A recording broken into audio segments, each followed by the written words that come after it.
Okay, Counselor, you're good to go. Awesome, Joe. Thank you very much. All right, let's call the special meeting for Tuesday, June 2nd of the Public Works and Utilities Committee to order. Can we have a roll call, please, Ms. Martin? Yes, sir. Chair Christopher Rivera, Here. Councilor Romana Beta, Here. Councilor Signe Lindell, and 10 minutes, she's going to log in, right? Yes. Councilor Joanne Vijo Koppler, Here. Councilor Michael Garcia. Present. You have a quorum, Mr. Chair. Thank you, Ms. Martin. Next, approval of the agenda. Are there any changes from staff? John? No, Mr. Chair. Anything from you, Mr. Jones? No, Mr. Chair. All right, thank you. Anything from the committee?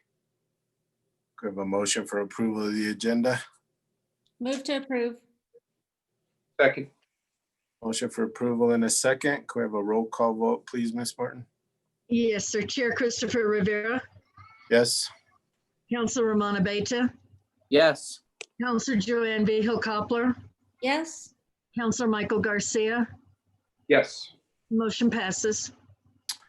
Great. We're on to the reason this meeting was called, and that's a presentation from Ms. McCoy, the finance director. And before we get started, I just want to put a couple things out there. So the first thing is that this special meeting was brought together because the mayor wanted all the committees, all the governing body, the public to hear all the issues with the budget. $100 million deficit is going to be a huge undertaking for all of us. So for all of us to have the same information roughly at the same time. So this will do that with finance committee meeting last night, our committee tonight, and then the human services committee tomorrow night. So we'll all have the same information around the same time. You may have ideas tonight that you may want to bring up tomorrow night. So it'll give us the ability to follow up on some of those things. Those counselors that were on the finance committee last night will have that ability tonight, which is extremely important, I think. Last night's meeting was 4 hours. I'm going to limit this meeting to 2 hours. We will be done more or less around 7:30. So again, not to cut anybody off, but I think we can bring up our ideas and our concerns fairly quickly in a 2 hour time frame instead of, I mean, we can probably go on for 8 hours if we wanted to, but I want to limit it to 2 hours and have some good discussion. So please get your thoughts down in order and your questions in order, and ask them as succinctly as possible.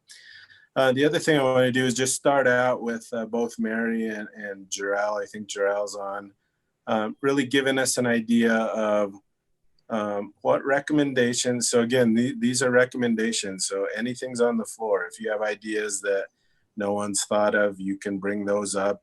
We're not voting. We're not taking any action on any items. So recommendations are open for discussion.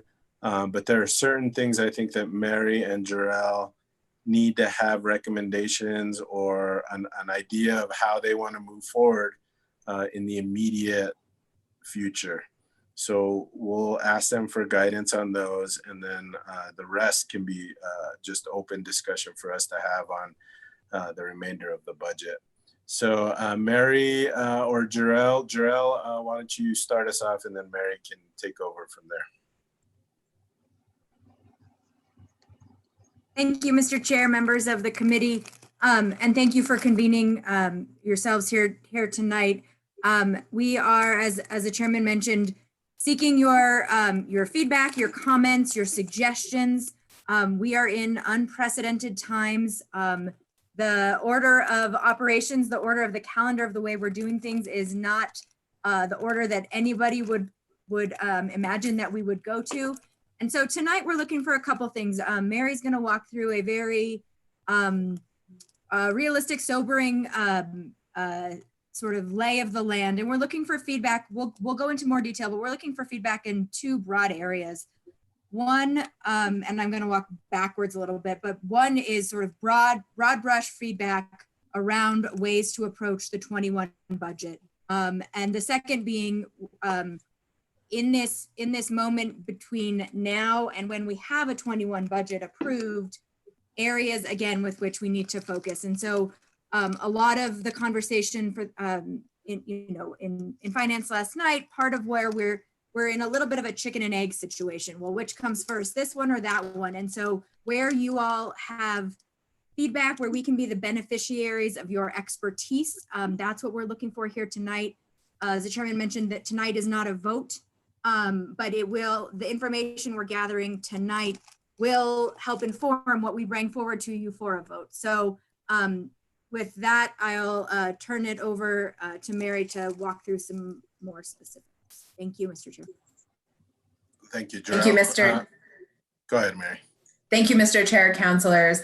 I'm going to start with a brief context setting, and then I'm actually going to turn it over to Christine Mahelsek, who did a survey of approximately 5,000 of our residents, I believe. She's going to walk us through the methodology. She'll walk us through some of the preliminary results of that. And then we're going to dive into some more of the financial details and then circle back to what the city manager was just discussing with you, where we'd like your guidance and your feedback. So at this time, as we're all adjusting to a new reality, we're wearing face masks, we're driving down downtown, down Cerritos, down on the south side, looking around, seeing which businesses are closing up shop, which businesses are open part-time or are trying to get by. This is really the new normal that has been thrust upon us. It's devastating. It's heartbreaking that the financial reality of the coronavirus pandemic has forced us to make these structural changes.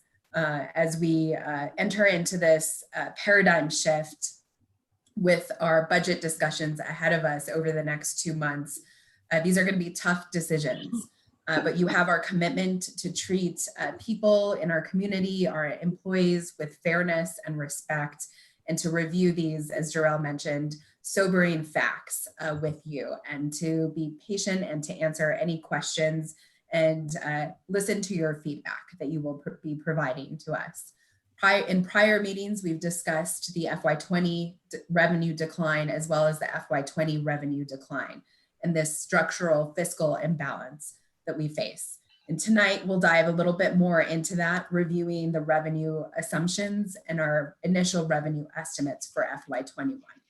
As you all know and understand, our city relies heavily on tax revenue generated by our city's tourism and hospitality industries. So these industries have been reduced drastically during the shutdown, and that impact will likely continue and that impact will result in revenue declines, even as the stay-at-home orders are starting to be relaxed going into the next fiscal year. So in the coming weeks, as we start to prepare our FY21 budget, we will be reviewing all possible scenarios for continuing our operations as a city government. But what we are promising is to be flexible and nimble. We're requiring us as leaders to be creative and innovative as we face this unprecedented fiscal structural imbalance. And our goal is to be constructive, to make our government better, and to start to pursue different ways of providing these services as we are monitoring our revenue on a regular basis. So with that being said, in that very general context, we'll be diving into specifics as it relates to different departments, different funds, and the structure of our government going forward. But as a context, I would like to turn it over to Christine Mahelsek, our Council and Constituent Services Director, so she can provide to you some of the context with the survey that she just completed. Very good. Thank you, Mary. Christine, hello. Hi, how are you? Good. Awesome. Right. So great, I'll do a quick overview. I know many of you received this presentation last night, so we'll keep it really short.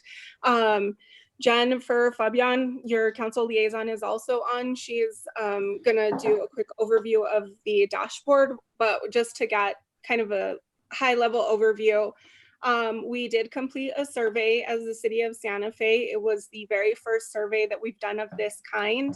Really, again, the intent was to gain a high level overview of our residents' priorities, explore a new way to engage with our constituents, and just add another tool as we navigate this new budget process.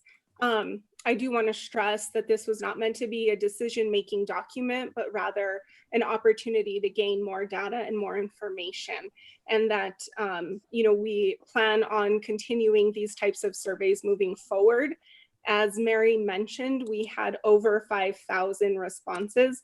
So moving forward, we want to continue to engage our residents using surveys, and we'll continue to use demographics like the census, information from the census data to cross-reference our demographic indicators, and then to compare to the data that we've collected to make sure that we continue to grow our outreach, we continue to reach populations that might be underrepresented, and to continue to learn and provide the governing body with additional information as these decisions move forward. So just a quick perspective, we did have over 5,500 responses. About 4,000 of those were within city limits, which is about 5% of our total population.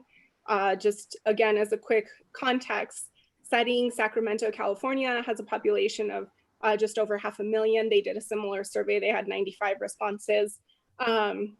Virginia had, they have a population of 25,000 and just under 1,000 responses. And then of course, South Lake, Texas, with a population of 32,000 and about 1,000 responses. So we are really thankful to the Santa Fe community for their response.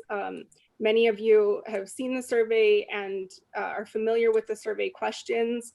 They ranged from, what should be the highest priority of the city when allocating scarce resources to, can you please rank the importance of a variety of city services? And then of course, the demographic questions that we used to gain our baseline data. So we also included in their questions, like if we had to scale back community facilities, which option would you most prefer? And then also insight into capital and infrastructure improvement projects and the importance of them for many of our community members.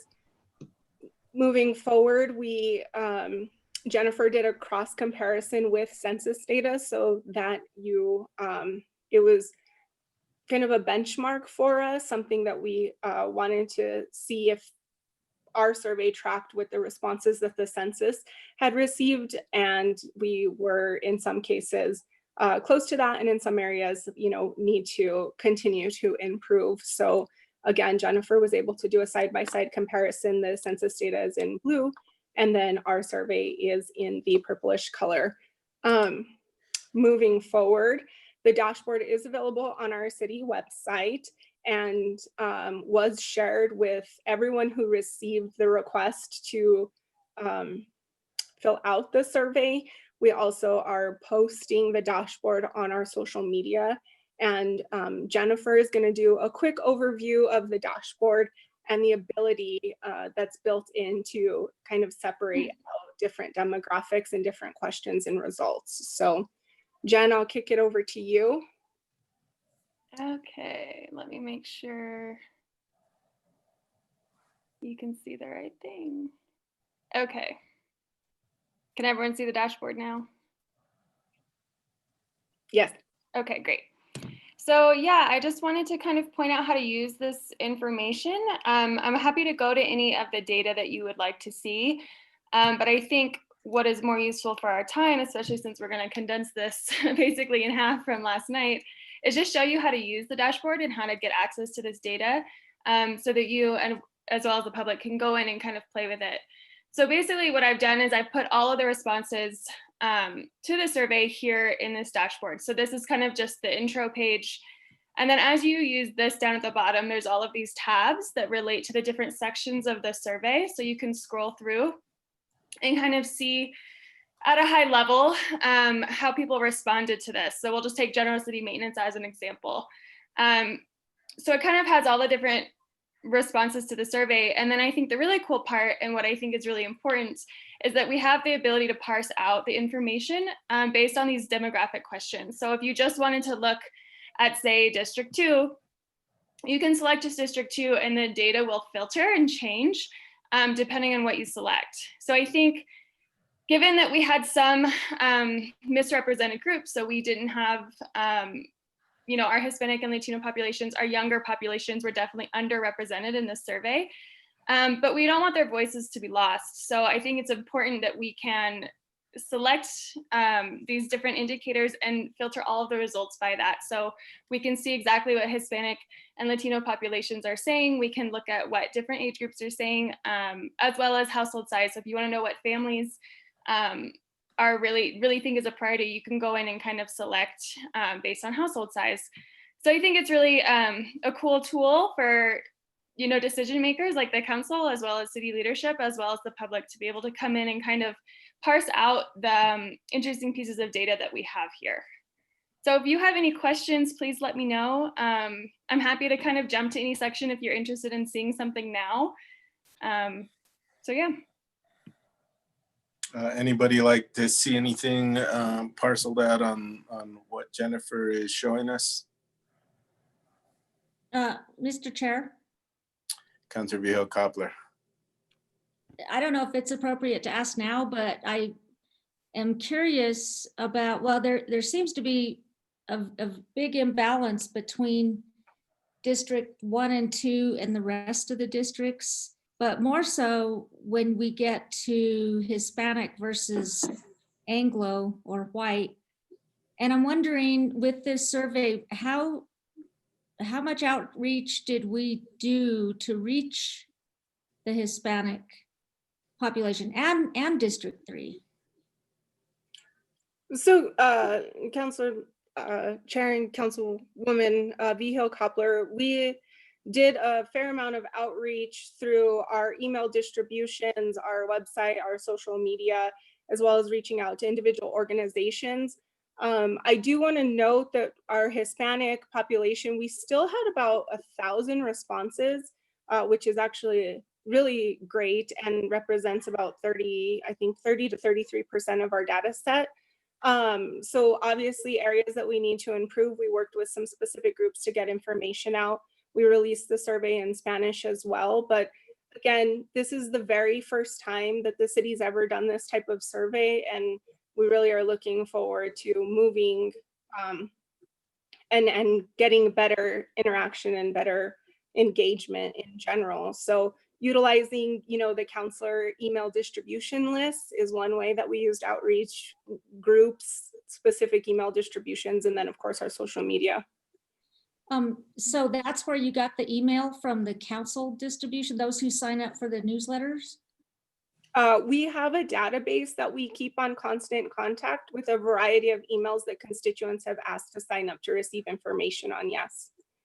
A wide variety. I don't know, I guess that's one area I think that we could improve on, because there are several ways you can get email addresses other than just the select few. And I guess I'd be happy to share how you can do that, but this survey's already been done. So I don't know, I just really, I'm kind of disappointed in the ethnic background response. And I think we could definitely do better because the issues are very different for the Hispanic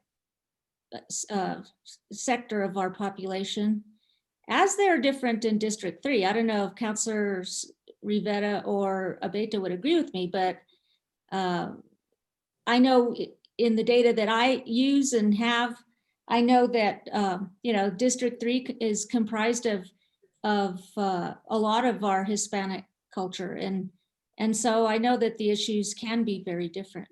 But anyway, I just wanted to ask that. I don't mean to carry a conversation about it. Absolutely, and I definitely look forward to any continuous outreach that the counselors want to do to get better responses as well. So look forward to that offline, Counselor. Thank you, Christine. Thank you, Councilor Viejo-Coppler. Christine, how many of the what percentage of the respondents were age 65 and over? So actually, John, if you can pull back up the dashboard, we can do a display really fast of that by just selecting the demographic for 65 and older. Give us 1 second to pull that up. So about 2,000 responses were from that 65 and over. So more than 50%. Yes. Okay. Well, of the total responses, no, Counselor. The total responses were just over 5,500. And then we had about 1,000 from the Hispanic population. Okay. All right. So Sure, I can jump great. in. Here we have percentages. So if you can see in the purple, we had 38% that were 65 plus, and then another 22% that were 55 to 64. So with those two populations combined, we were at, about 60%. All right. So, and you can see kind of in this lower age group, the census is outpacing the survey, which means that our survey percentage-wise did not match the underlying population of Santa Fe. Same thing with the districts. You can actually see that District 1 and District 3 are actually overrepresented relative to our census data, while District 2 and District 4 are underrepresented in the survey. So just a little help to kind of read these graphs a little bit. No, appreciate it. And I'm sure you're available, you or Christine are available offline if counselors have further questions. Absolutely. And counselors, you have this information also in PDF format in your emails, but we are available and would love to walk through it. And I do just want to again emphasize that, the overall response of 5,500 is really a great number. And that's why I included the perspective in the slide. And I think that, again, having almost 1,000 of even our Hispanic population responses is really great. And of course, there's areas for improvement, but we're really excited to be able to have this type of engagement tool with our community, and just that our community was so great at responding to this survey. So we think that there's really great information and data to help guide you as the council makes decisions moving forward. Mr. Chair. Councilor Viejo-Coppler. If I may, I forgot one more thing, and that was that during, the timing of the survey may have something to do with the lower response from the Hispanic population, because parents were logged on helping their children with school. And the parents I know and I've read also spent a great deal of time online with their kids, getting them through school and all the lesson plans. And I think maybe that's probably one of the last things anybody wants to do is get back on the computer and fill out a survey. So, and the other part of it is that, it's been known that the majority of the Hispanic population is in District 3 and District 4, and the majority of younger school children are there too. That's something we learned from the soda tax vote. Council Chair and Councilor Viejo-Coppler, just for clarification, the English survey actually went out on May 19th, which was the last day of school. And the Spanish version was released on May 21st. So it was actually after school was already out, just for clarification. All right, thank you, Christine, and thank you, Jennifer, as well. This is great information, and the fact that you can toggle down to really get into really what you want to look at is so valuable. So I appreciate all the work, and the survey results are interesting. So definitely, and we'll continue to get better as we go with these surveys and whatever we want to do from here on out. So thank you. Absolutely. Thank you, Counselor. Have a great night. All right, Jarrell and Mary. So let's get into really some meat and potatoes about things that you need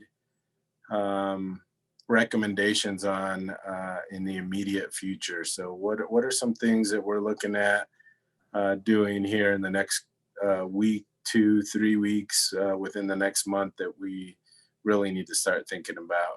Jarrell? Thank you, Counselor. As I mentioned in my opening remarks, what we've got, just to lay out a little bit of a timeline, and then I think it will be instructive for Mary to go through the presentation and we can continue to sort of iterate and clarify what we're asking of you all tonight. But as I mentioned in my opening remarks, it's twofold.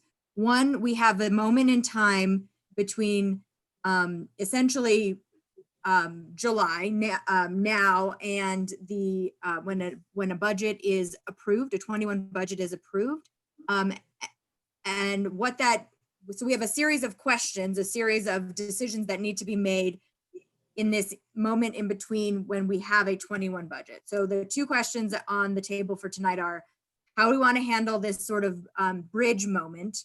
And then the second piece is, are there some broad-based guidelines or parameters or specific items that you want us to focus on as we move forward in the 21 budget? So right now, so again, remembering that we're in a completely different world order, we were back before the world changed, we were a week away from presenting a budget.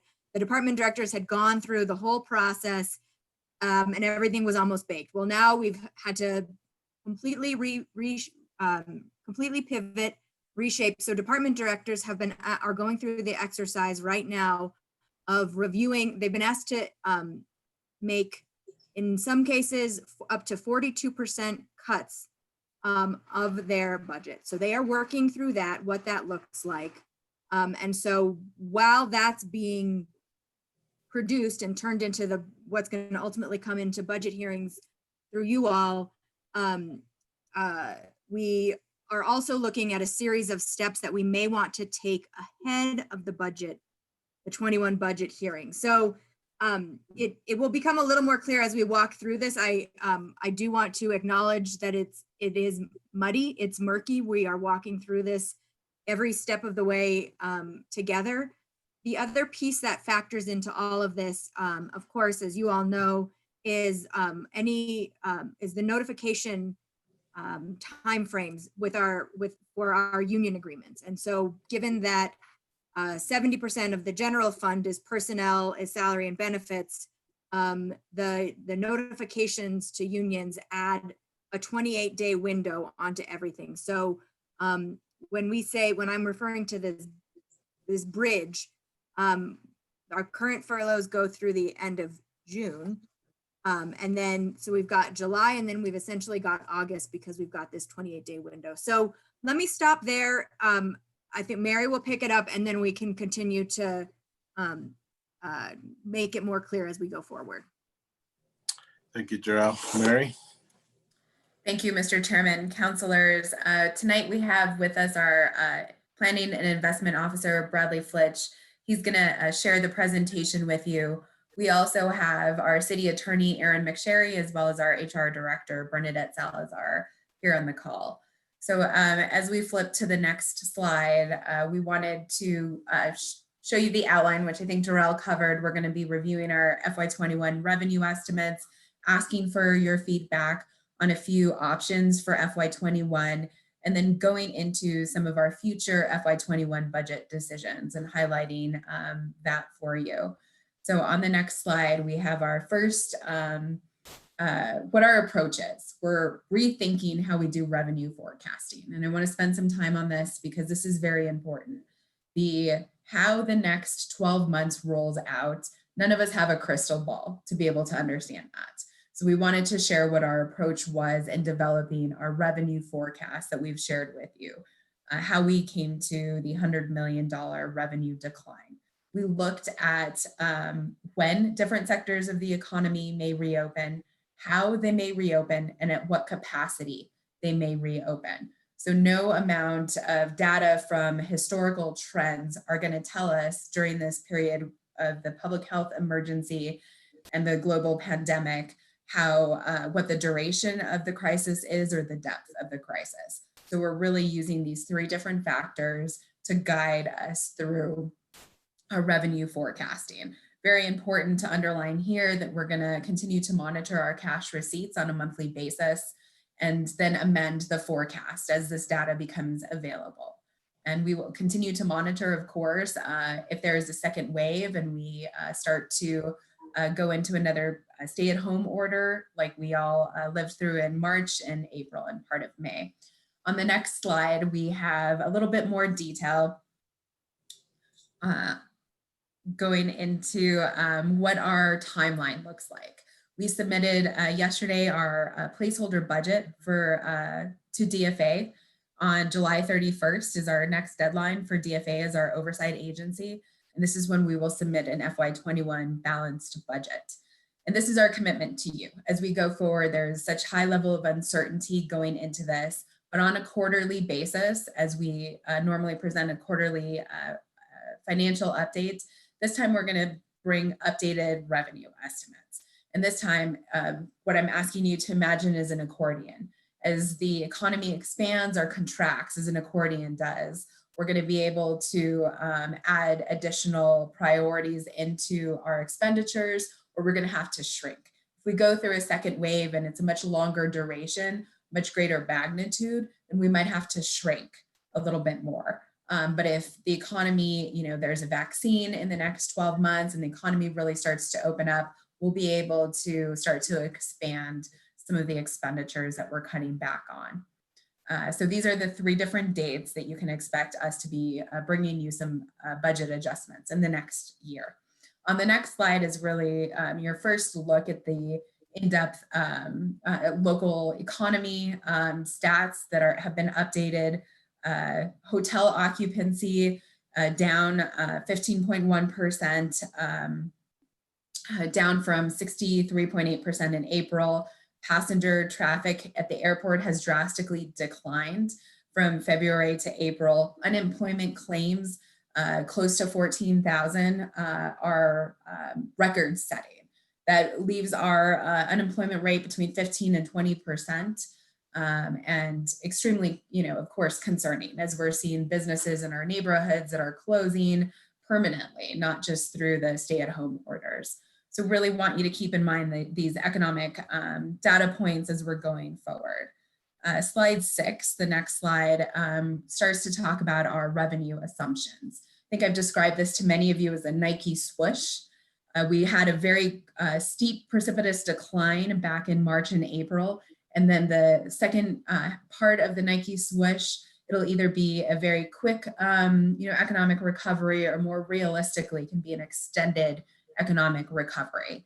So what we're looking at is that our economy bottomed out in the 4th quarter of FY20, and now we're starting to see that reopening. Hotels are being able to open up a little bit further. Retail is moving from just curbside pickup to actually being able to open starting this week with a limited capacity, of course. But these social distancing and capacity limitations really do constrain our economy from rebounding very quickly. I think early on, folks were talking about a V recovery where the economy bottomed out very quickly and then was going to recover quickly. That's why we switched from the V metaphor to a Nike swoosh metaphor to accommodate that elongated recovery. Of course, given that we are in a global health pandemic, willingness to travel and congregate will also constrain our economy as we're moving forward. Second wave of the virus may slow things down. As we all know from our state economy, oil is extremely important to our state's economy, and how quickly that industry recovers will also be very important for our community as the state capital. Lanel, a couple of rosier data points as Lanel's growth continues, and that will drive the construction sector of our economy, and our film industry also has a great potential to continue to grow. So just a few of the highlights of our economy. Here on this slide, we have approximately a magnitude of $100 million revenue decline across all funds. This includes enterprise funds as well as the general fund. The general fund specifically, that revenue decline is about $31.5 million. So we really wanted to be able to give you on this next slide a dive into that. GRT, we are expecting an approximately 33% decline, which would be a loss of 37.4 million in revenue. Lodgers tax is about half, which equates to 6.4 million. Utilities close to 20 million decline. Parking down 55%, close to 5 million, and so on and so forth. And really, this is where I ask you to think about that first slide. How the economy opens, when it reopens, and how it reopens. If we continue to have low traffic through tourism at our hotels, and our hotels are limited in capacity, that's really going to constrain the GRT and our lodgers tax collections. Utility revenue, as businesses are going out of business and shutting their doors permanently, that really impacts, I know Shannon's on the call as well, the commercial revenue that he sees. So this is very complicated picture as we look at our entire financial structure across all of our funds. But I really want to point you back to our general fund picture, which it shows the majority of the revenue into the general fund is GRT. And here's our GRT on the next slide as Brad was going to the next slide. Here's our GRT picture. This shows some history. I've gone over this slide with you all before. We've had a pretty steep decline of about 14 million in our last recession, but the decrease of 37 million is much steeper this time around. So this is going to be the basis for us making some of those tough decisions out of the expenditures that are funded from our general fund. Next slide, please. So this shows each of the different revenue sources and categories, from our GRT to our lodgers tax, and where our budget was, the budget that you all have approved this last year, versus where we're going to end up with our preliminary estimates for FY21. So GRT goes from approximately 113 million to 75 million. So each of these categories, this is a direct comparison from year to year, and this is what equates to that 100 million revenue decline. If you can go to the next slide. This is the same comparison of data, but specifically for the general fund. So here, whereas GRT revenues in the current budget, we're at 71 million, we're projecting for FY21 that they're going to drop to 47 million. Just want to remind you at this time that about 70% of the expenditures in the general fund are for salaries and benefits. Next slide, please. This gives a brief overview of our public policy and our fiscal policy objectives as we go through, and I'm sure there's items that you all would add into both of these sections as we're reviewing the public policy. What is legally required for us to do as a city? Where are our priorities when it comes to public health and safety, maximizing safe conditions, equity, maintaining services and jobs, of course, for our community. And on the fiscal policy side, as we've reviewed with you in previous presentations, financial stability, making sure that our credit rating stays stable, and really being able to reduce reductions that minimize the impact to services and jobs. Really also want to focus on the second bullet point with pricing strategy. We subsidize a lot of the other funds through the general fund. So this is extremely important when we're going to start to talk about the cost of operating the different facilities, from our rec centers to our senior centers to libraries. We're going to try to give you the data so you understand what the cost structure is versus the revenue coming in to support those facilities. Here's really the first overview of the expenditure options that we're facing in FY21. Step one, hiring freeze. This is something that we did to solve the FY20 budget shortfall, and reducing discretionary spending. Salaries and benefits, a continuation of furloughs or reduction in pay. And step three are reduction in service levels. So if you can go into the next slide, Brad, this is where we really break out that step one. We're estimating that freezing more than 200 vacant positions will garner between 17 and 19 million. This is salaries and benefits fully loaded. So at last night's finance committee meeting, the councilors did request a breakout of these more than 200 positions by department, position title, and how much it costs for salaries, and then the benefits for each of these positions. So we'll be providing that to council. Discretionary spending, this is a very small category in comparison to the 20 million listed above. This includes travel, registration, office supplies. We know when we're facing a global health crisis, we're going to be doing less travel, going to less conferences. So that will garner about 3 to 5 million in savings. On the next slide, we dive into a bit more detail on the continued paid options for continued paid decreases. What we've done here is we've taken 4 different examples and started to cost out what the impact, the savings would be to the city. These vary from a scaled approach in option 1 and option 2 to a more across the board approach in options 3 and 4, where department directors take a little bit higher pay cut, to lead by example, than the rest of our employees. And if option 1 looks familiar, this is the option that Councillor Vigil-Koppler had reviewed with us before the furlough discussions that we had a few weeks ago. And this is one of the scaled approaches. So to use this as an example, this garners the most amount. This garners 10.6 million in savings. So we've given you the category, anyone over 90,000, the proposal was to reduce their salary by 30%. This really covers 70 employees across the city and garners about 2.2 million. This middle category between 50 and 90,000, that reduction would have been at 20%. And that covers about 526 employees. That has the most cost savings at 6.8. The category between 35 and 50 was targeted to have a 10% reduction, which was the equivalent of the 4-hour furloughs.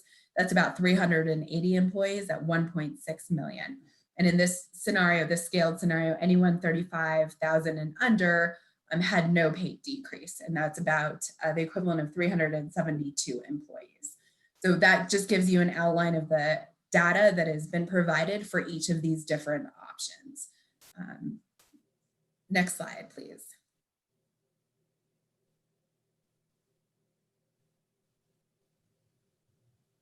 This is really starting to go into the conversations for FY21 that we're going to be presenting in the budget.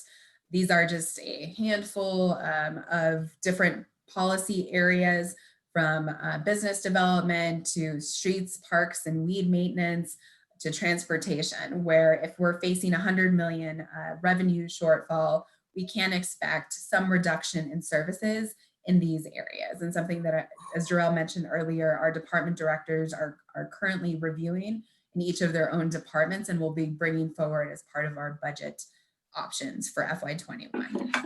On the next slide, we're moving forward from our expenditure options to revenue options. This slide covers our state ask. The next slide is a potential federal support. And then the last slide is some options on what the city can do for revenue on our own. So again, here on the state slide, there's 6 different points. Covers everything from additional financial support for police officers and firefighters from the state's Law Enforcement Protection Fund and Fire Protection Fund, to financial assistance for the emergency homeless shelter in Midtown. We're also looking at revenue options, from a differential property tax to a internet sales tax to start as early as next year, as well as changing state statutes to allow us to be able to use our fund balances to support general municipal purposes. On the next slide, this is something you all have seen before. It covers any potential federal funding, but it's still highly uncertain. The HEROES Act passed the House, but has not passed the Senate yet. And on the last slide, what we have is some changes at the city, how we can use our revenue to help balance this shortfall. On the cash reserves, obviously we have cash reserves, general fund, and other funds that we can use as a one-time revenue source to support the decline that we're facing into FY21. And on the asset disposition side, this is something that we've talked about. Our most recent experience with this is with the Midtown property, Santa Fe Estates. We have, we're heavily leveraged in asset ownership across our portfolio. So if we start to look at all the assets that we could potentially dispose of, this would generate one-time revenue. But the caveat here that we discussed last night in finance is that we have a timeline associated with this. The Midtown process has taken a few years because we really wanted to solicit community input and feedback. We do have the ability as a city to increase fees or fines, and we also have the ability to increase taxes, GRT and property taxes. So again, we're going to be diving into these options, more in depth as we move forward over the next 2 months. But I did want to take you back to the slide with step 2. This is really where we want to be able to focus, and I'll turn it over to Jarrell to walk through on the next slide, Brad, slide 15, there we go. These are the types of options that we're considering, and really one of the areas where we wanted to solicit your feedback, Mr. Chairman and councilors, on how to proceed moving forward. Thank you, Mary. Can you, before we move on to Jarrell, can you talk about our responsibility to produce a balanced budget? Absolutely. Our oversight agency is the New Mexico Department of Finance and Administration, and we submit our budget as approved by council to DFA every year. And what they're looking for is a very realistic revenue picture, and that our expenditures are balanced to that revenue. And so that is a requirement that we have to face. It's unlike the federal government. We can't run a deficit. We can't print money. So we are constrained to submit a balanced budget. So to put it more in sort of a home perspective is, if I have a checking account and I put $1,000 into it every week, I can't spend more than what I have, right? So I have to produce a budget that matches what I'm putting into it on a weekly basis. Mr. Chairman, yes, that is correct. That's a great example to use. Okay. Thank you. So we're forced to produce a balanced budget, and this kind of leads us to where we're at now. So Jarrell, do you want to take it from there? I mean, I think at this point, with an eye on the clock, I would, if all right with you, Mr. Chairman, I would open it to first see if we have any sort of initial commentary or general direction, and then we can steer it from there. All right, let's open it up and see if there are any counselors with questions or specific comments. Let's start out with Councilor Beta. Thank you, Mr. Chairman. So based on last night's discussion, we have kind of two deadlines or two things we need to give direction on, I guess. And what I mean is, the existing furloughs we approved expire the end of June 30th. We have 28 days in which before anything additional can be implemented or implemented. So it's my understanding on the meeting, the council meeting next Wednesday, you would like for us to make a decision regarding what we do between then and when we adopt a budget, which essentially is the end of July. So we have that gap. So we need to make a decision between what we do between now and the end of July. And really the end of July, we're talking about the end of August.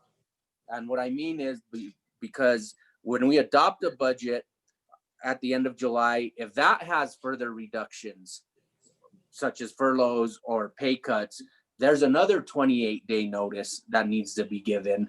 So that doesn't go into effect until the end of August.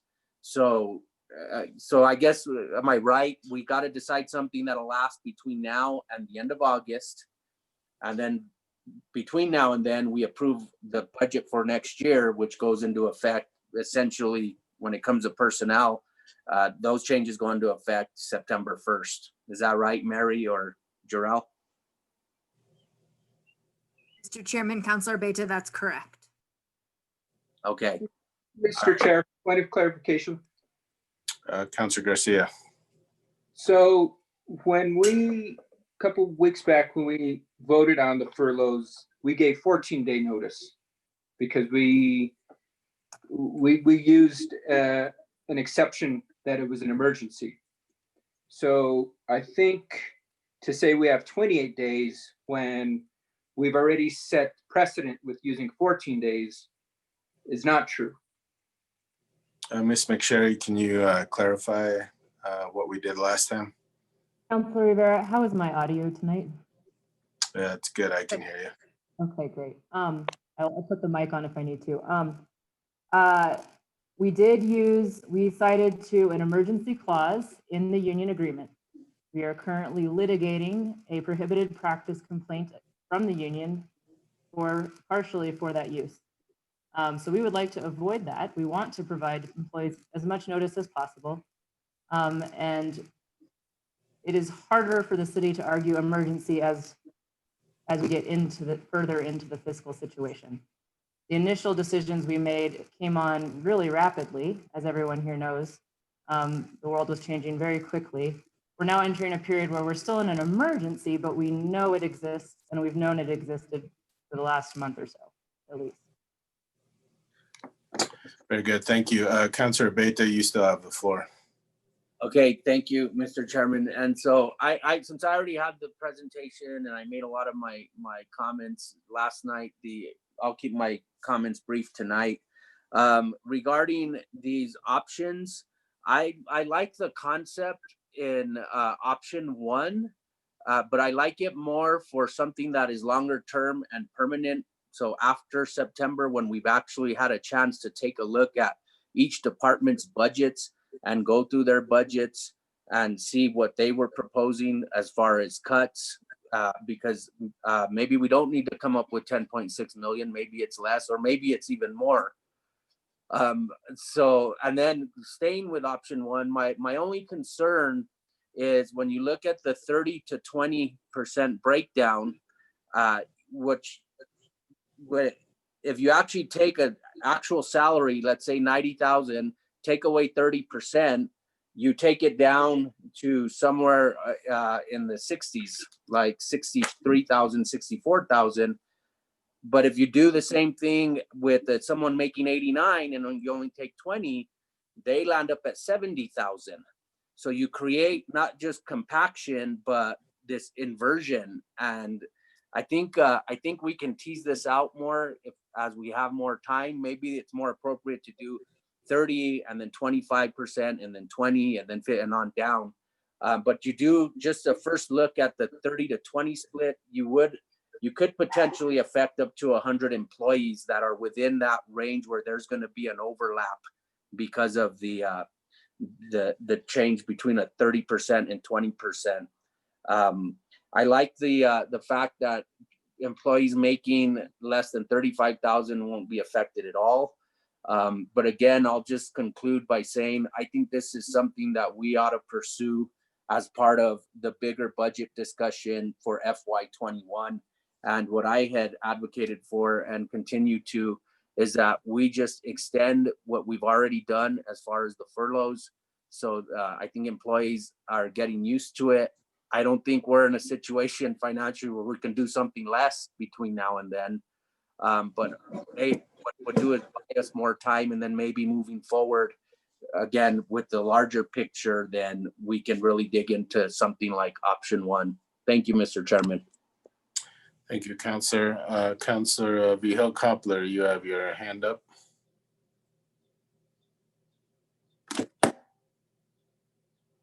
You're still on mute, Counselor.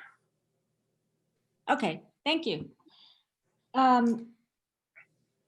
So naturally, since I developed option 1, I totally prefer it.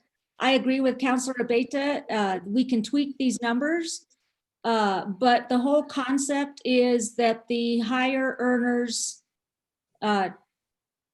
take a little bit more of the impact than the lower earners. And I like this even more now because if you look at the chart, it's a little bit inverted in terms of the furloughs we are practicing now, or we've got going now. So, you know, turnabout is fair play, and I think you know, this is the first time I actually see the numbers and the impact of it. Even though I asked for those numbers, but I had a feeling. And so I'm glad this is on the table. I want to thank Mary for that. But I think it's important to have something that is maybe, you know, it's not so much arbitrary, but it is a little bit more fair. And I wanted to ask if the savings also include the benefits, because when you lower salaries, the benefits go down as well. Mr. Chairman, Counselor, these savings are just for the salaries. There are salary dependent benefits, as you mentioned, so the savings we can expect in any of these scenarios will be slightly higher when you take into account the employer pickup for para, for example, or the employer contribution for para, or retiree healthcare is another salary dependent benefit, FICA, Social Security. So I'd like to see that number, maybe another column with benefits after maybe salary amount, and then the other column would be benefits. Absolutely, we can get that for you. The other question I have about this is maybe a further analysis if any of these cuts would require the employee to write a check for their benefits each pay period. Because after a certain, well, I guess maybe that wouldn't be the case because they would actually get a check for every hour they work, right? So there wouldn't be a time of leave without pay, extended leave without pay, where they would have to write a check for their benefits, because that does happen, especially when someone's on leave without pay, right? I know the answer. So just, I think we should keep an eye out for that, especially now during furloughs. Mr. Chairman, Counselor, yes, we can run that analysis and let you know that as well. Okay, well, as long as nobody's on actual leave without pay for an extended period of time, they wouldn't have to write a check under these pay decrease options. It may affect their benefits in one way or another. I'm not sure how, but at least we know there's an extra column of savings we could count on. But you know, I really want to stress, I know that, I don't know who said it, but that maybe, oh, I think Councilor Abeyta, I'm not sure, that maybe we would look department by department. When you start doing that, you start creating an inequity, and I would wholly disagree with going that route. You can't control for inequity. I think we can control for the inequity of salary compaction by tweaking these numbers, but I don't think you can control it so well when you start going department by department, and then, you know, all kinds of other judgments take place that are not monitored by us, council. And so that's where the unfairness starts happening. Yeah, Mr. Chairman, on that point, what I meant was, as departments maybe eliminate vacancies in their department, or I'm not saying departments look at what people make within their department, but I'm saying if there's certain departments that are shrunk because they've eliminated positions altogether, like for example, let's say we decide as a council to eliminate one of the recreation centers. Well, if some people go with that, so that's what I meant. I was speaking more about, I'd like to see what the city's going to look like afterwards, as far as number of departments, services we're providing. I didn't mean, you know, department directors going in and deciding who gets pay cuts and who doesn't in their departments. Thank you. Okay, thank you for that clarification. But needless to say, even if you didn't mean it, if somebody else comes up with that idea, I don't like it. Okay, the next thing I'd like to ask is, you know, this detail, and I thank you for the report, but it doesn't really give me how did you get here? And I'm not talking specifically about this chart we're on, the pay decreases. I'm not talking about this at all. I'm talking about the overall magic number. And, you know, we still don't have that detail. And I know, Mary, you and I talked about it. I don't really know, you know, by like where you came up with these revenue loss projections.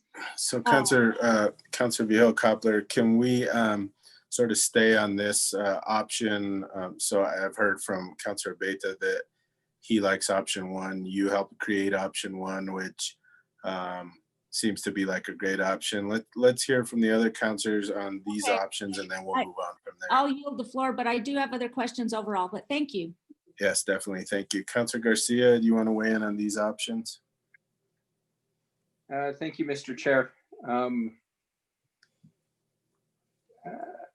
I probably will have more feedback during tomorrow night's quality of life meeting. I saw this presentation last night, still digesting this.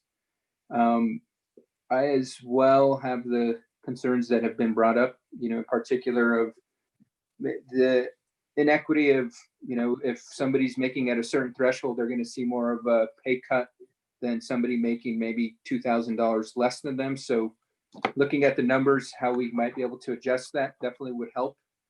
I guess in these options, these are all permanent pay decreases, correct?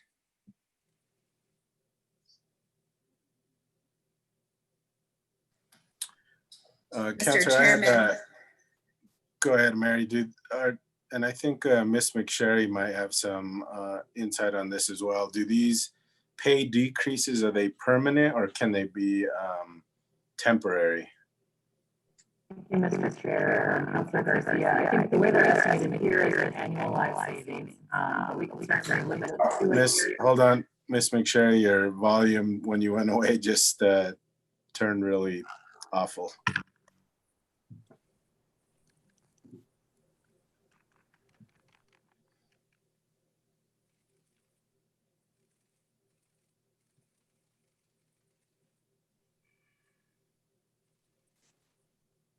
How am I now? Better, much better. All right. So these are annualized savings. So that the assumption here is that these would be for a year, and then it would be obviously a recurring going forward, depending if it was exactly consistent. But I think that you could do a temporary salary decrease as well and put a date certain on that vote. Okay, Councilor Garcia, did that answer your question? Yes, so what we would be proposing is for a temporary pay decrease, and then dependent on our fiscal outlook, keep those maybe for another year, have the decreases adjusted or whatnot. But I'm glad to have that clarification that it's not a permanent, so to speak, it's a temporary. Is there an option for I guess you would call it a hybrid, where we can have a furlough or pay decrease in this? Because I think when folks get a pay decrease and are going to be performing the same level of work, but getting paid less, and in some instances up to 30% less, or, you know, as high as 30, or as, you know, as low as 10, I can only imagine the morale impact, as well as the impact it might have on recruiting quality. And so I think I would like to learn more about how there might be potential for substitution of pay decrease in lieu of furloughing. I don't know if that's an option or even on the table. But I think it's something that I definitely would like to explore a little more. Mary or Bernadette, is that an option? Mr. Chairman, Councilor Garcia, yes, that is an option. I would actually defer to Aaron to go over some of the nuances between FLSA covered versus FLSA exempt employees and the differences between furloughs and pay decreases as covered by our collective bargaining agreements. Thanks, Mary and Chairman Rivera, Councilor Garcia. The AFSCME contract limits furloughs to 6 months. So that's one of our limitations we're working within. So then another one is that under the Fair Labor Standards Act, which is the FLSA, certain employees, are eligible for time and a half overtime, and certain employees are not, that we're starting with all these pools of employees. And that's partially based on duties and it's partially based on salaries. And that's set by the Department of Labor. When you furlough FLSA non-covered or exempt employees, there could be some unintended consequences. So we're working through that with the departments as to whether or not, so if a department recommended a furlough, we'd have to just analyze whom would be affected and whether or not there was a risk there of overtime at time and a half for that type of employee. So those are the types of factors we're working with. So there are some things that are kind of a maybe, and then there's some hard limitations like the 6-month limitation. Okay, thank you for that clarification, Aaron. I really appreciate it. So within that limitation, we can look at that 6-month time frame potentially and use that as the parameter should that be part of the option. I just would like to potentially look at that. I think, if we can impact folks potentially for 6 months versus a year, I would like to explore that. I still am leaning towards option 1, given that we look at the revising some of the percentages as we do get between that 90K and 50K mark potentially. But I think I still want to look into more before I fully commit to any option. Mr. Chairman, Councilor Garcia, I did want to weigh in on the difference between furloughs and pay cuts. And I know we have a few of our directors with us tonight. Director Jones of the Public Utilities Division, I believe, is on the call, as is Regina Wheeler. And really operationally, when you're running a police department, you're running a wastewater facility, there is a difference in furloughs and how you're able to cover those shifts. So I wanted to ask maybe if Shannon could weigh in, if he's still on the call, or Regina or John, about the challenges that we've faced at this time managing through the furloughs. Shannon, you want to go are you first? still on the call? Yes, I'm here on the call. You want to touch base on what Mary just spoke about? Yeah, I'd like to definitely give it a shot. I think having gone into the furloughs now, working to modify the shifts, the work schedules, really working hard to not impact essential services, to keep the level of coverage. Does take some creativity. But I will also mention that for a department the size of public utilities, that we're seeing now is ultimately right now we're losing about 1,000 man hours a week due to the furloughs. So again, while we're trying to hold the essential services, meaning that the trash trucks are still running, we still have staff at the facilities, that is definitely an impact that we're feeling just in that loss of man hours as you see things have to be reprioritized, and things that don't get done or get done with less people or at a diminished quality. So again, as we're working through our budget development, that is something I'm really working to avoid is the furlough, and try to get those man hours back in place, so those gears can keep turning. The salary reduction is also interesting, so we're monitoring that closely.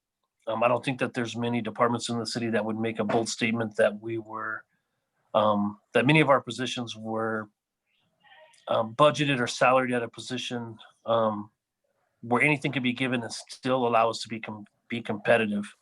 So I think the hiring freeze is something we're definitely keeping an eye on, being able to realize those salary savings, but also keeping in mind that that we weren't necessarily robust in our organizational charts as they were. I think over the past 6 months, I think at Public Utilities Committee, we've had some pretty real conversations just around vacancies and what those numbers meant.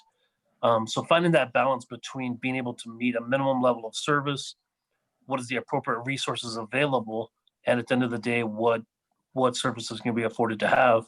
And those are all things that we're learning on the fly as we go now. So right now, I think that's my 2 cents, and definitely available for questions. All right, John, do you want to weigh in on this? Yes, thank you, Mr. Chair. I think Shannon stated a lot of things that that my group is going through. I think there's drawbacks to both not only furloughs but to pay cuts. Right now in our department, even before this pandemic, we were operating fairly thin. We already had a lot of vacancies, a lot of people managing several duties, and understanding that we're more than likely going to have to weather hiring freezes this next year. It is going to be a tough sell to cut employees up to 20 to 30% while still asking them to do 2 to 3 jobs that they've been doing right now. So it's going to, they're both difficult asks, and it's going to be, it's a difficult decision. With furloughs, the 10% furlough we have now is stretching us thin, but we're able to accommodate it. Anything beyond that is going to be interesting. You know, when I look at some of these pay grades, you know, I have a lot of blue collar employees that make 50 to 90,000. And if they have to sustain a 20% cut, it is going to be difficult to retain some of those employees. I truly believe there's, you know, it is concerning. So right now, the 10% furlough, a lot of my employees, at least that I've spoken to, are handling it like troopers. They're understanding that they have to do their part in trying to go through this crisis. But I think beyond that, it may be a difficult pill for them to swallow. All right, thanks, John. Councilor Garcia, you still have the floor. Thank you, Mr. Chair. And John kind of went right into what I guess my next comment is do we anticipate attrition, especially with some of our higher earning team members? You know, if they can find a job elsewhere, then what is our expectations? What is our next steps? Is because once that position becomes vacant, I'm assuming, albeit except for department directors, do we go in a hiring freeze for those positions that then become vacant within the next year? What's our plan with that? Ms. Salazar, do you want to try to handle that one? Mr. Chairman, Councilor Garcia, I think you're absolutely right. Anytime we look at salary decreases, we will run the risk of losing valuable employees. And as many of you know, it's really expensive to recruit other people in those essential positions that we would need to fill. So say, for example, as Mr. Romero stated, he has employees who earn in that category of 50 to 90,000, and they have licenses required to do their jobs. In some of those positions, it's really difficult to recruit, and some of those positions are essential positions. So I think it's going to be challenging, and I don't think we can say the positions that are vacant right now, you know, we would freeze, but I think as we experience attrition, we're going to have to be nimble in that exercise, in that whatever positions become vacant, we need to determine which ones will be allowed to fill based on the needs of the city and the services that we provide. So it is going to be a very challenging thing to work through. Great. Thank you, Ms. Salazar. I appreciate that. And I think that, gets into something we'll talk about later on in the presentation in regards to what are essential services? Where do we need to ensure that we are employing folks for those essential services, and what services might we look at reducing resources being allocated towards? That's all the questions I have right now, Mr. Chair. As I mentioned, I probably will have much more for tomorrow night's committee meeting, but that's all I have at the moment. So thank you so much. Thank you, Ms. McSherry. I saw you with your hand up. Yes, Chairman Rivera, another consideration just to keep in mind is that changes to salary and benefits require negotiation with union members, whereas furloughs have a negotiated process that is part of the agreement itself that involves notice and a opportunity to respond, but not a full-blown negotiation about salaries and benefits that we would have in the alternative. Thank you. Councillor Lindell, I believe you're on. Did you have any questions about these options that are on the screen? Thank you, Chair. I, of course, saw these last night. And,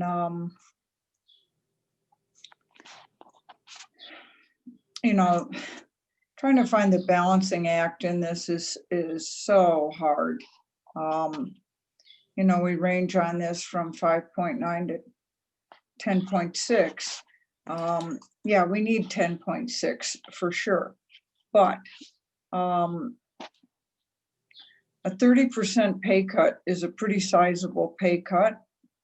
20% on somebody making 50,000. It's these are hard cuts, and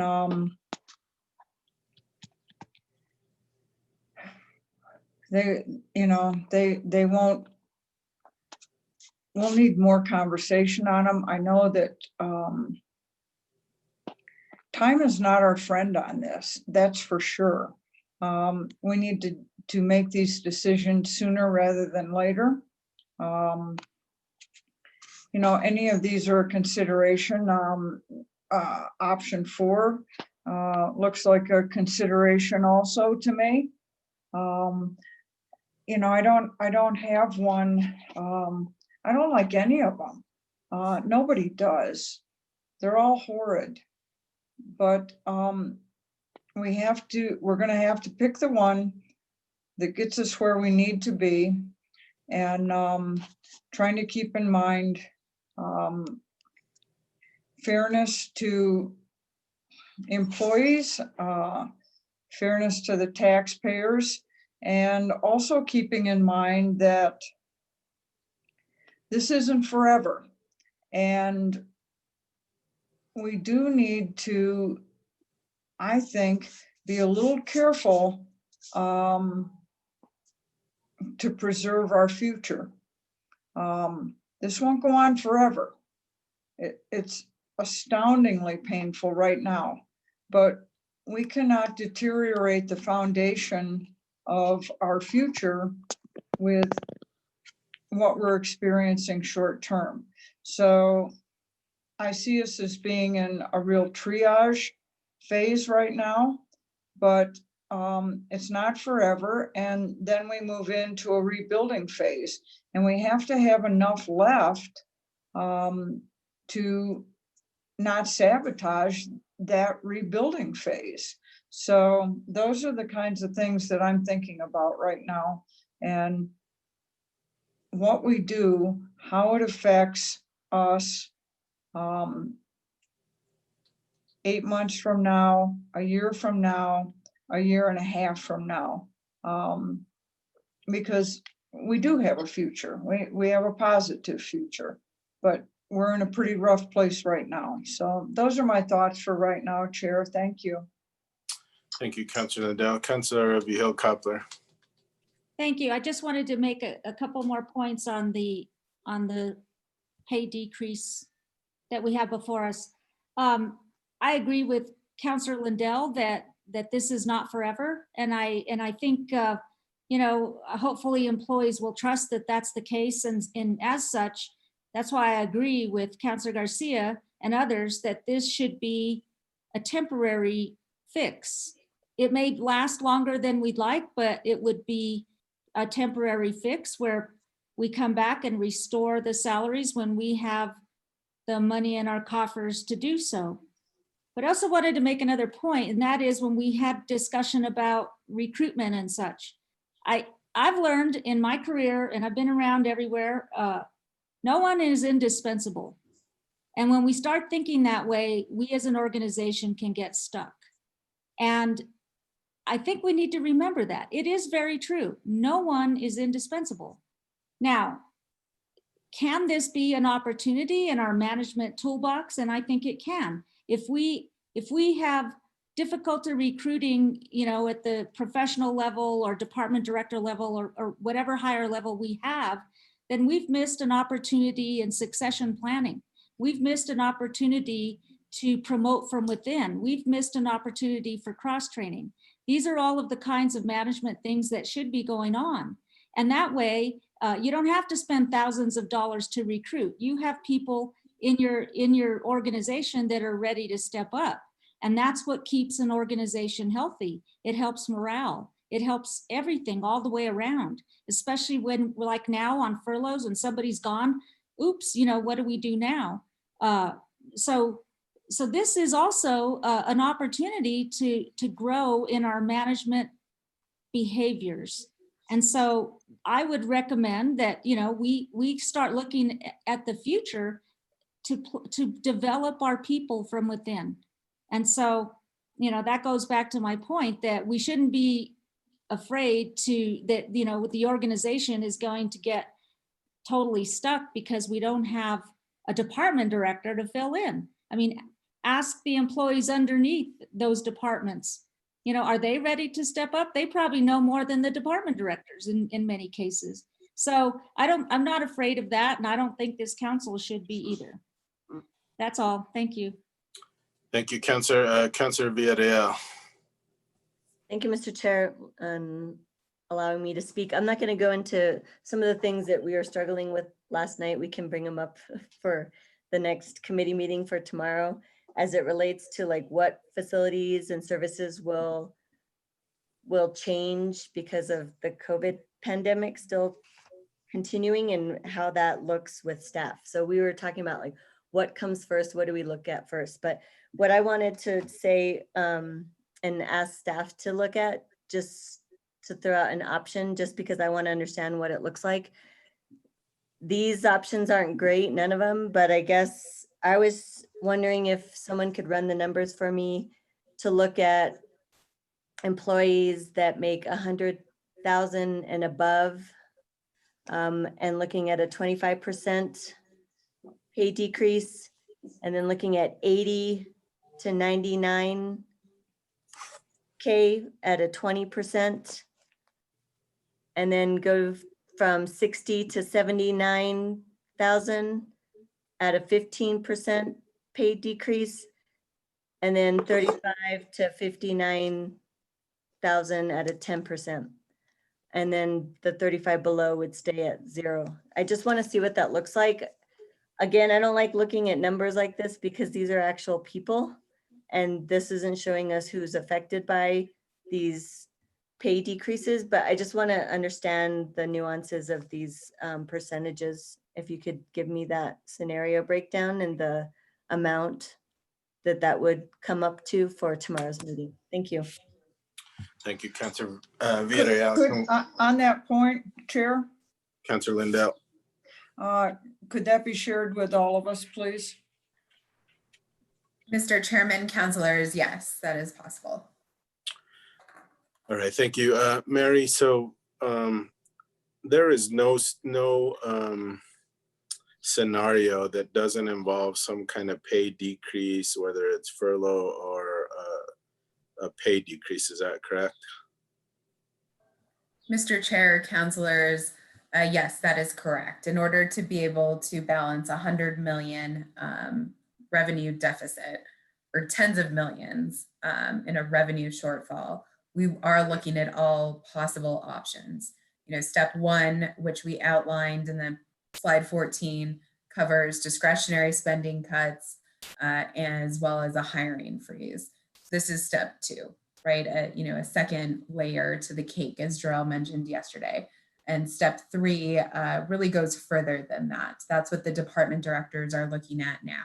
If you go back to the public policy objectives that we have, it's really looking at the legally required services. This is an exercise that all department directors went through a few weeks ago to identify which services that they provide are legally required, either by federal law, state law, or one of our local ordinances. So this is, that is obviously key to maintaining those services for what is legally required.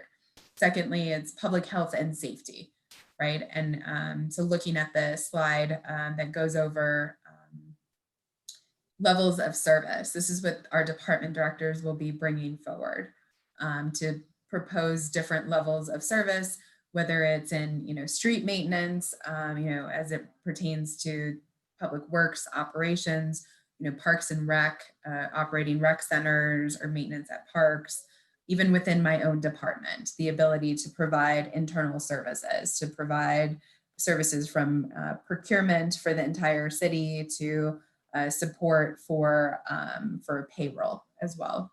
These are things that we're looking at, internal services and direct services that we provide to our constituents.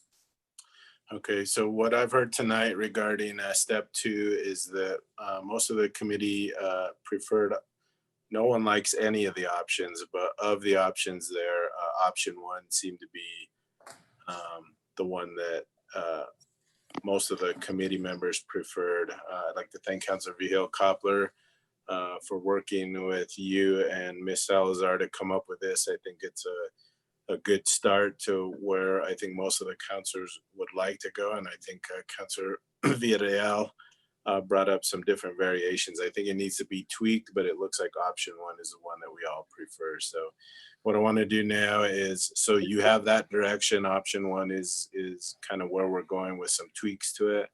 Where I want to go now is what are the next steps on recommendations that you need some question before we change slides. Go ahead, Councilor. Out of all of these options, do any of them include RIFs?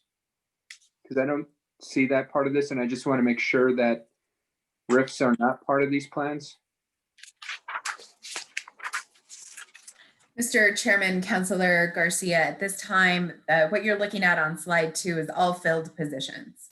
So this is would not include a reduction in force. A RIF stands for reduction in force, which is the equivalent of layoffs.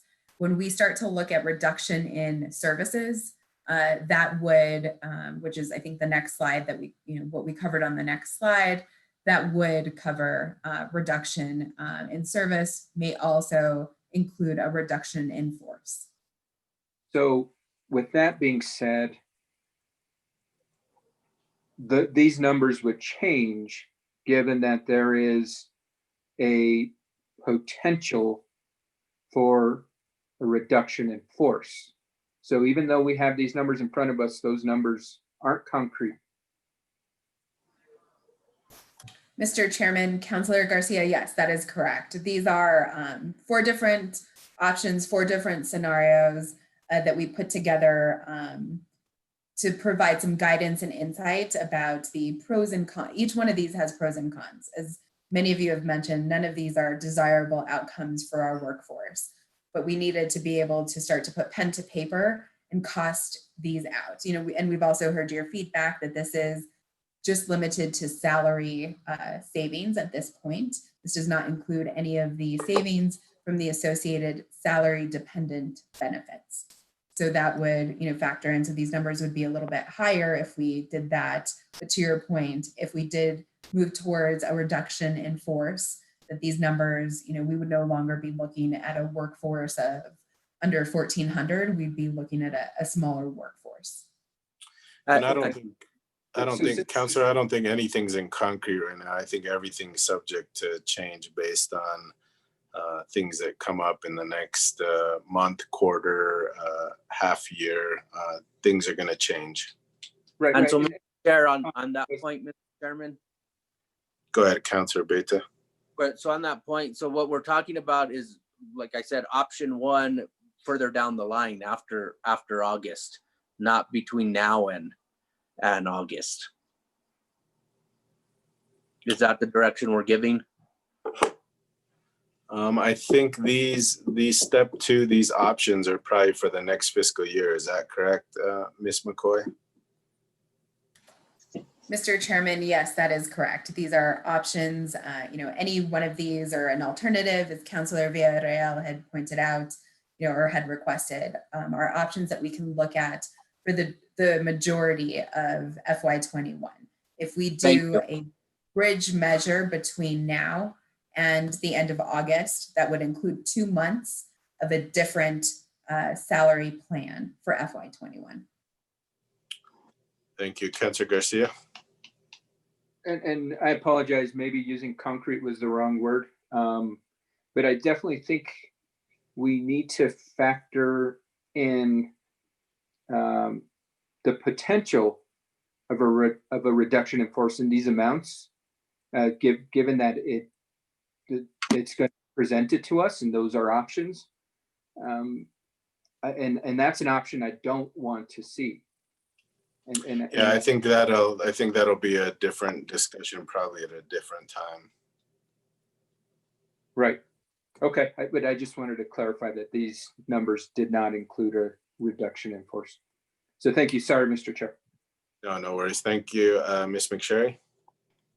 Thank you, Councillor. I just wanted to make one other clarification about the concreteness or certainty of some of the numbers. The dividing points we've all talked about, they might need to be adjusted, but another factor that would be taken into account would be where those classification lines fall as between different employee pay rates. So for example, for attorneys, we have a pay band, and that band probably doesn't fall right at 90,000 for many different types of pay rates. So we'd have to look at where those fall and set the distinction there. So you wouldn't treat the same type of employee. Last night I used the example of a librarian who was paid just over 50,000 and a librarian paid just under 50,000. You wouldn't want to subject those two people to different decreases of their salary. Yeah, I think, like I said, option one seems to be what most prefer, with some tweaking, and regardless of where you put it, there's going to be employees that are affected differently. So you're always going to get employees on that, right, that cut line of 89 to 90 or 50 to 60 or 50 to 51, I'm sorry. They're always going to be on somebody on that cut line that is affected a little bit differently. So, but I think it can be probably tweaked and worked out. Miss City Manager or Miss McCoy, do we have something pressing that needs to be discussed now before we get to the end as far as direction? Yeah, Mr. Chair, members of the committee, I think thank you for the feedback and the conversation. I would like to get your thoughts. So the conversation we just had was around how we would address salaries for the 21 budget. I would appreciate some feedback, as we've talked about this sort of bridge concept, a need to extend the furloughs and address even shorter term salary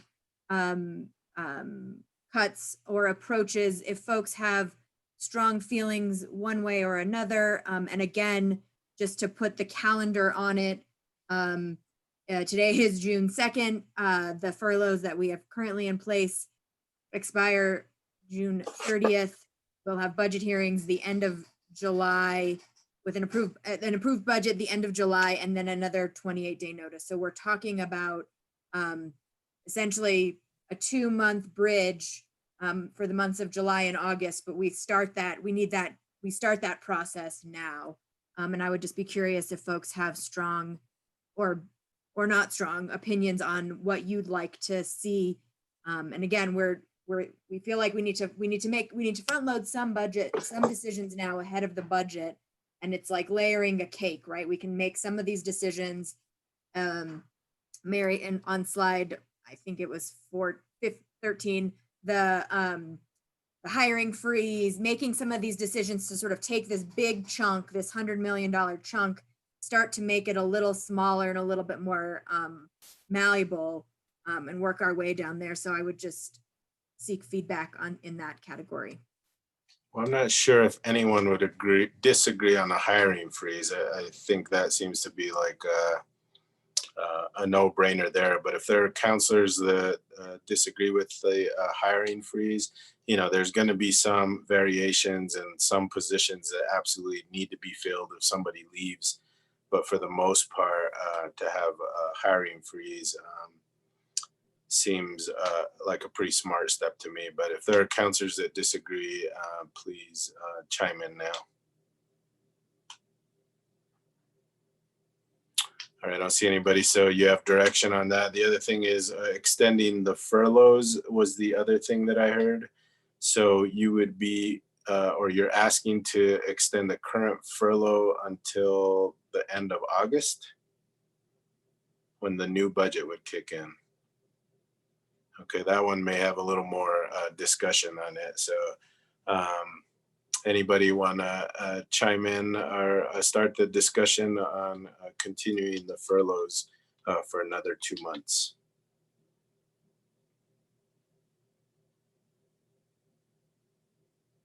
I can't see everybody, so you'll need to let me know. Councilor Vihil-Coppler. Thank you, Mr. Chair.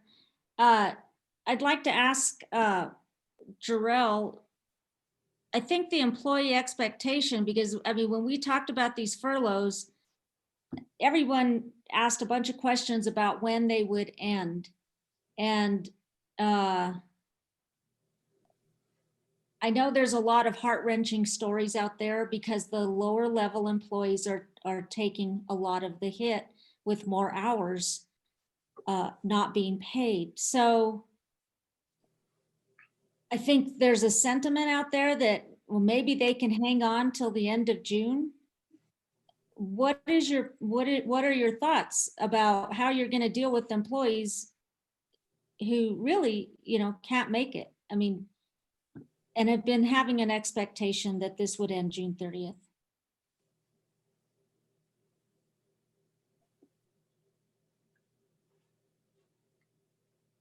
I think the thank you, Councilor, Mr. Chairman, Councilor Vihil-Coppler. I think the guidance that we're seeking is if we, you're absolutely right. We called the furloughs through June 30th because at the time the world keeps evolving, and we thought maybe we'll have more information. At that time, we didn't have any projections for the 21 budget. We now face an even more stark reality than the $46 million budget deficit we face in 21. And so part of the conversation we're seeking with counselors today, if we are to call back folks for July 1, what we will have to bring you for the 21 budget, the cuts will have to be even deeper.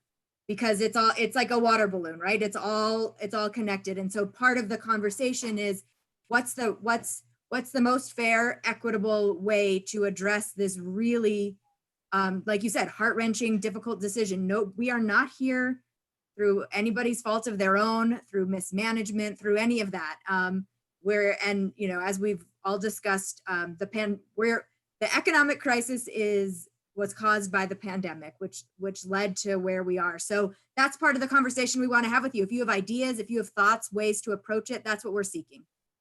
Well, there's no disputing that this has to happen one way or another, but I'm asking more so, how are you going to keep city government running when you're going to have, and still do have, a morale problem that's sinking even deeper?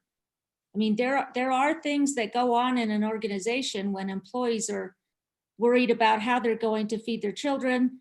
It affects their performance and so on. But mostly, as the leader of this organization, you know, I don't mean to put you on the spot, but I think these are serious things you need to think about.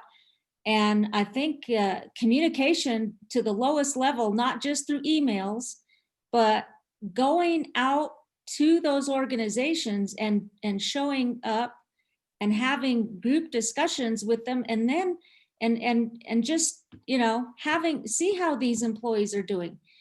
Get ideas from them. We don't have the ideas. They are the ones that are working in the field. They have the ideas, and maybe you know, a little empathy and such, because I don't think emails cut it.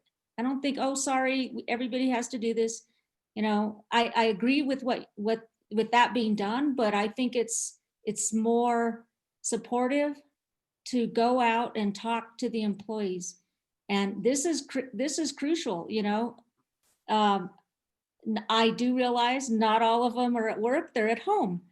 Some of them, a lot of them. And so they might be happy campers. So, but the ones that are really doing the work out in the field, the hard work, those essential workers, they're feeling it. And I think showing up and showing a level of support and actually talking and seeing if they can generate, maybe, you know, they probably have some ideas. And that's what I'm saying is I think, you know, we can't possibly come up with a lot of those ideas. Now, the other question I was going to ask is about the fund, the Sunshine Rainy Day Fund, or whatever it's called. Do you know how much money's in that fund, and is any of it going to even be able to help? Mary, maybe that's a question for you. Mr. Chairman, I would actually Aaron a better understanding of that fund. It is not a city fund or within our financial structure. It is not a governmental fund. Right. Councilor Rivera, Councilor Vigil-Koppler, Yolanda is actually being the primary contact with the city, between the fund and the city. I don't know how much money is in the fund yet. Something that was, I think, distributed last week was the $100 gift cards for groceries to all employees on the 16-hour furlough. And Bernadette and her staff helped manage that. And that was from, there's a foundation fund with our health insurance. So that was a good thing to have distributed last week. I don't remember the total number of cards, but there was at least one for everybody on a 16-hour furlough. And then I know that Yolanda got a number of deposits last week. I submitted mine on Friday, but I don't know how much is in the fund. Okay. Well, I'm curious about that. I want to know, you know, I want to know how that can help. And of course, you know, I'm trusting that it'll all be distributed in a some kind of criteria that meets the hardest hit. So thank you. That's all, Mr. Chair. Thank you, Councilor Garcia. Thank you, Mr. Chair. And as you all know, that I was not a favor of the plan that was presented last time because I felt it was not fair nor equitable. And so that's what I would highly recommend, that we look into a fair and equitable plan. As I mentioned in our council meeting when we had the options presented to us, if we had a 16-hour furlough for folks, not only would it have saved us more money, but it would have been equitable across our employees, and everybody would have known we were all in this together. Isn't that our motto? All together Santa Fe. And to me, that was not all together Santa Fe. And so that's what I would ask, that we do fair and equitable. And I understand that there was justification used that some folks were not working because their facilities were closed. But it's my understanding that we do have a lot of team members that have moved on to support in other roles. And that I still continue to urge that we see where we have gaps and utilize our team members to help fill those gaps. Similar to the comment Councillor Behill Coppler made earlier regarding to let's use our talents within. Let's use them to help fill gaps, learn new skills, and earn promotions while we are in this unfortunate situation. We'll come out a stronger government if we take that approach. So I would definitely like for a plan that is fair and equitable to be presented to us, and not the same plan that was presented to us prior, because I would not be in favor of it. Thank you. Thank you, Councillor Garcia. Mary or Jarrell, can we come up with a plan that looks at 4 hours across the board versus having some at 4 and some at 16? I think that's what Councillor Garcia was asking. And I know parking is already have a plan for coming back, so that would take that group out of it. So we're just looking at recreation, and I'm not sure who else.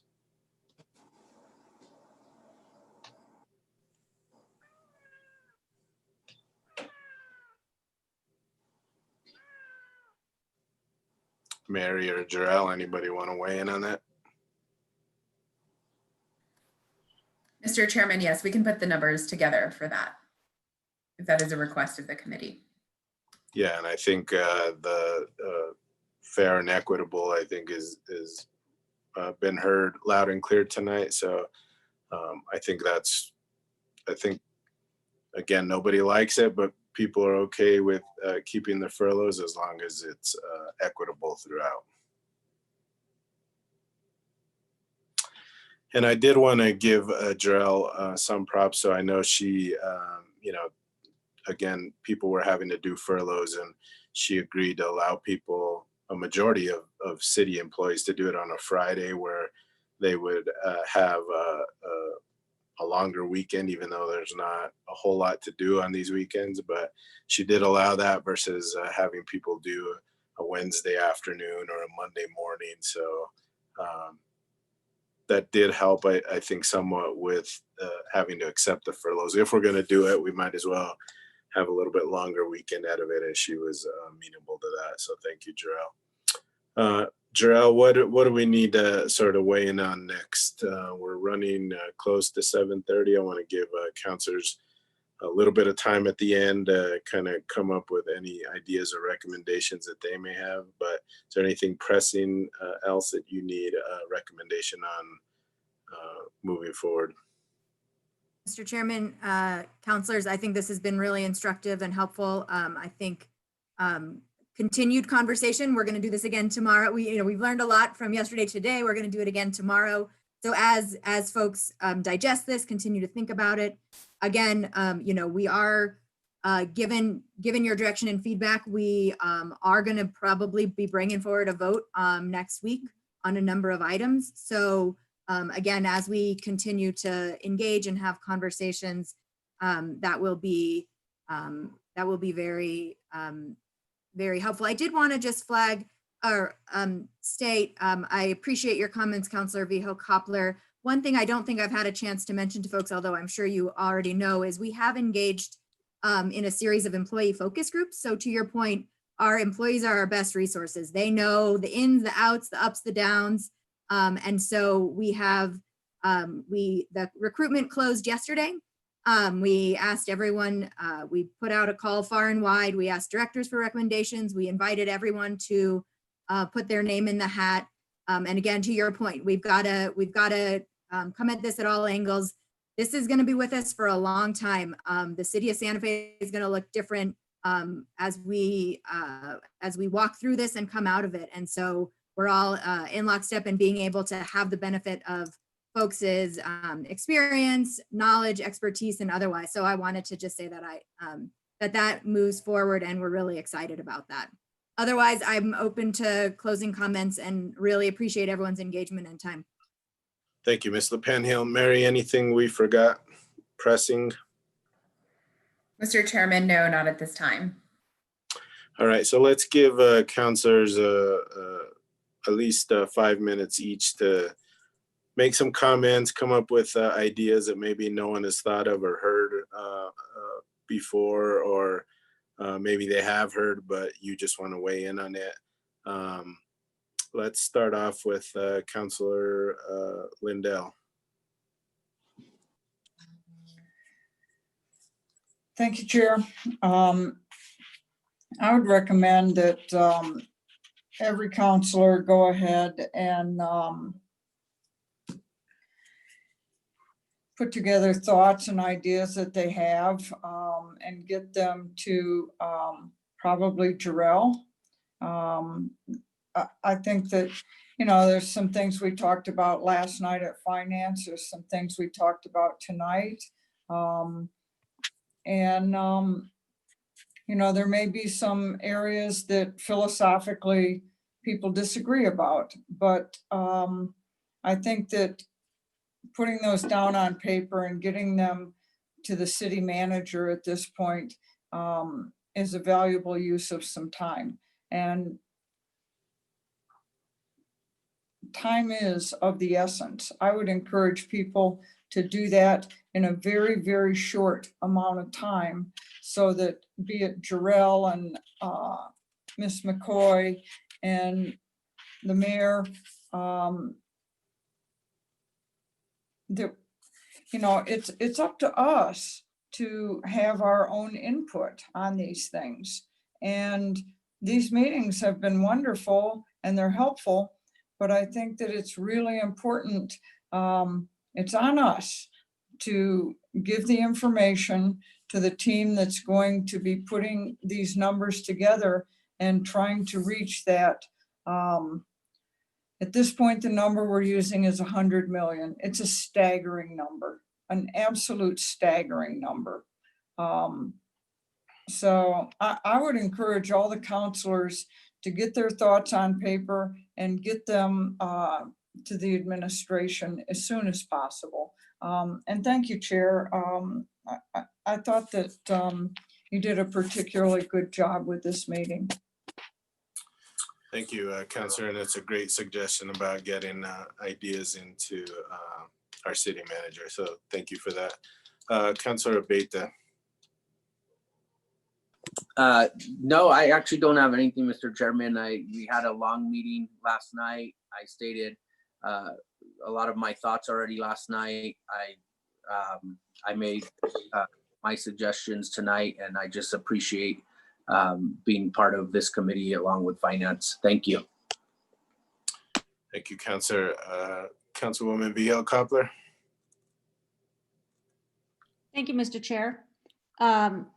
This is the only meeting that I have other than council to make my thoughts known. And so many of you are going to see this presentation maybe 3 times. So at least 2 times. And so I will make my comments here. I would ask that, you know, Mary, I'll go back to my point earlier, and that is that I really would like, other than the employee cuts we already talked about, I would like a little more information about like what contracts you've considered, what cuts are, you know, where are you taking the savings? What are we going to do without on those? We did get started in our public work in this group. Here we are with CIP projects. John Romero has done a stellar job of bringing those forward, and I know you spoke to those as well the other day. So I'd like to know what final decisions have been made on those, or I wouldn't say final, but what are you bringing to the council? Then I do want to make a pitch. I know we haven't talked about it yet, but eventually we will. I know there's a lot of city services that we make, but I would like the city to consider at least some level of recreation services. We have several facilities, and maybe all of them don't need to be shut down, but it's summertime and we've got an outdoor pool. We've got a major recreation center that can, with social distancing, can accommodate more people with that rule in place. That's Genevieve Chavez. And so our kids have nothing to do in this city. And we need to make sure that they have a place to go. And of course, adults, you know, I know they're gonna chime in about swimming pools and all that, but I think I'm very concerned with our youth and that we don't just cut them out completely of having anything to do.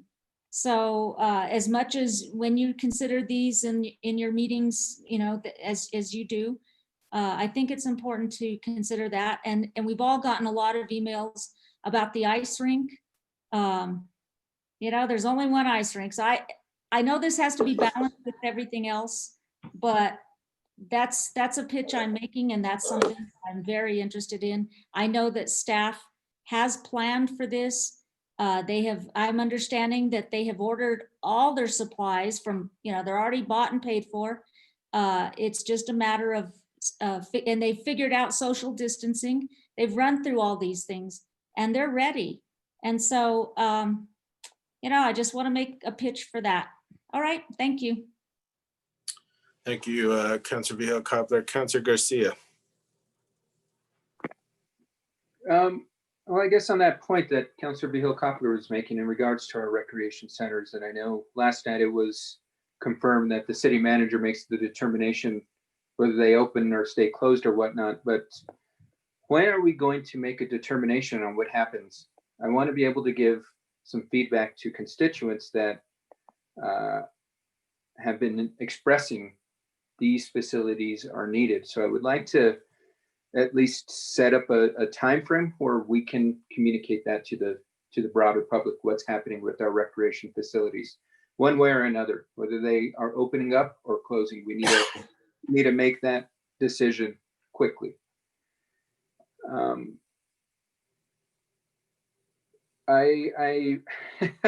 It's an unfortunate situation that, you know, we have to make these tough decisions on not only our recreation centers, but all services that we're providing as a city. I think our citizens have become accustomed to some of the services we provide, and that's where we need to make those hard decisions. What is it we are going to continue to provide? What is it for services are going to be provided at a lesser rate or potentially not even offered? And I think those are decisions as well that we need to begin to have. I thought we would talk more about that in this committee meeting. I'm assuming we're going to talk about it more in tomorrow's meeting. But those are discussions I want to be having in real time. I didn't participate in last night's budget meeting. I watched it, but I think those are bigger discussions we definitely need to have. As for plans, I can't wait to see the numbers that come up that with Councilor Villarreal recommended, because I think as we move forward with digging ourselves out of this unexpected hole that we did not expect to be in, nor do we know how long we're going to be in. I think in some instances, you know, especially with the furloughs, we're kicking the can down the road. I think it was pretty obvious we weren't going to be out of this hole after July 1. So to come back and have to have another tough decision like that, I'm actually happy in some senses, because I hope that we can have a more fair and equitable outcome versus what was approved in the past.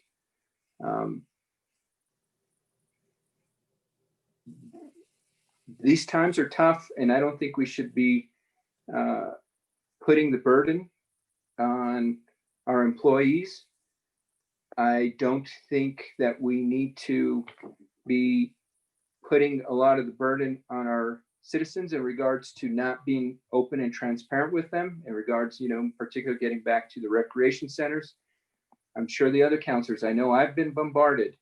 They want answers. And so I think we need to give them answers on that, as well as any other services that might be affected. I think our community is resilient. I think our community is willing to step up, just like in times of need. It's been demonstrated. So I think the sooner we can have these discussions, the better. And so I'm looking forward to tomorrow's meeting to continue this, and I will take Councilor Lindell's advice, put it on paper. I'm not only going to send it to the city manager, I'll send it to Bernadette. And I wish I could send it to all the councilors, but unfortunately, we've got the Open Meetings Act we have to comply with. I think this is where collaboration is key. And I'm not one for having tons of meetings, but I think collaboration is required for us to come out of this not only stronger, but a more sustainable government. So thank you, Mr. Chair. That's all I have for tonight. Thank you, Councilor, and thank you all for this meeting. Great discussion. It'll continue tomorrow at the Quality of Life Committee, and all councilors are invited to that. I'm sure Councilor or the Chair, Councilor Romero Worth, would entertain questions from anybody, whether you're on the committee or not, just like we all have last night and tonight. So thank you all for that. I do think everything is on the table, and some of the suggestions that I've already mentioned to our city manager is, the sale of city-owned property. So Northwest Quadrant, even the Water Street parking lot, which is it generates some revenue, but not a whole lot, and it's a prime piece of real estate in the middle of Santa Fe. I would rather see us sell that than affect employees as much as we have been. And all those things are on the table. I think some of the things that Councilor Garcia brought up are questions that are going to be answered in the next couple weeks with staff as they begin to go through their process of how they're going to cut their budgets and what's going to stay open, what's not going to stay open, what's the health situation at the time, can it be done safely, can it not be done? Those are all questions that will be answered by staff and eventually will be brought up to us. So want to thank you all for a great meeting, a brief meeting. I think we all were heard. We all have different ideas. And again, the conversation I'm sure is going to continue tomorrow night and well into the next couple weeks and months. So thank you to Ms. LaPanhill, Ms. McCoy, Ms. McSherry, Ms. Salazar, Ms. Martin, all the rest of the committee. Thank you all very much. So are there any matters from staff? Mr. Romero? Mr. Chair, I have no matters. Mr. Jones? I have nothing, Mr. Chair. Thank you. All right, thank you, Ms. Wheeler.